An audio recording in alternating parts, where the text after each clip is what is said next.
এই সেই পদ্মা নদী চর। পদ্মা নদীতে এখন পানি নেই। আর স্থানটা হচ্ছে রাজশাহী বাঘা থানার পাশেই, বাঘার বাজারে অবস্থিত। কি অবস্থা! বেশ চমৎকার একটা দৃশ্য। কিলোকে কিলো পানি নেই, একবারে শুকনো পরে মরুভূমি হয়ে আছে।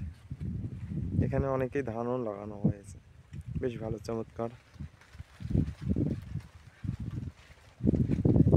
খালি চোখে দেখা সম্ভব না, ওই কত দূর সেই পদ্মা নদীর শেষ। দেখুন, মনে হচ্ছে ওই যে পৃথিবীর শেষ প্রান্ত এটাই, ওখানেই, এটাই শেষ। যদি পদ্মা নদী এই অবস্থা হয়, তাহলে সমুদ্র কত বড় হতে পারে ধারণা করা যায়? হায় হায়, মানে নদীর ওই পাশে কি আছে সেটাই দেখা যাচ্ছে না, তাহলে কত বড় সে পদ্মা নদী, তার সীমানা। যে এখানে উঁচা করে আর কি বাঁধ বেঁধে রাখছে যেন না ভাঙার জন্য। তাও তো পদ্মা নদী প্রচুর দূরে আছে এখনো এখান থেকে, প্রায় 10 কিলো ফাঁকে হয়তো বা হবে নদীর যেদিক দিয়ে গেছে আর কি।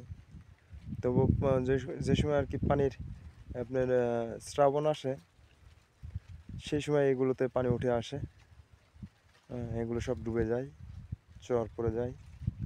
বেশ চমৎকার একটা দৃশ্য।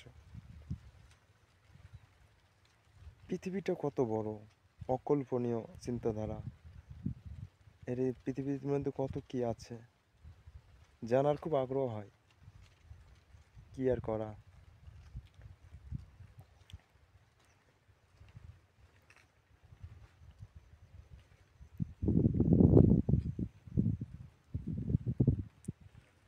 পদ্মা নদীর মধ্যে ধান ক্ষেত তৈরি হয়ে গেছে, কত সুন্দর। পৃথিবীটা যেমন সুন্দর, মানুষের চলাফেরাটাও সুন্দর হওয়া উচিত।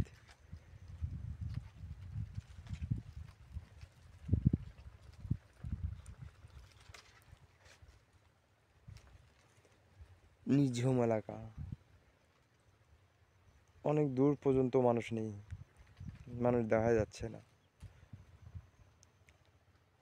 এখানেই নিরালায় একা একই অনেক কিছু ভাবা যায়, কথা বলা যায়। এরকম জায়গাতে সুযোগ পেলে আসবেন, ভালো লাগবে নিজের কাছে নিজেকেই।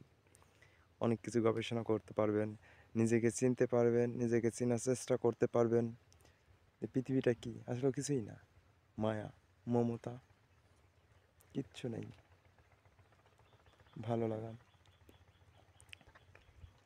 তো ঠিক আছে, আল্লাহ হাফেজ, সবাই ভালো থাকবেন, সুস্থ থাকবেন।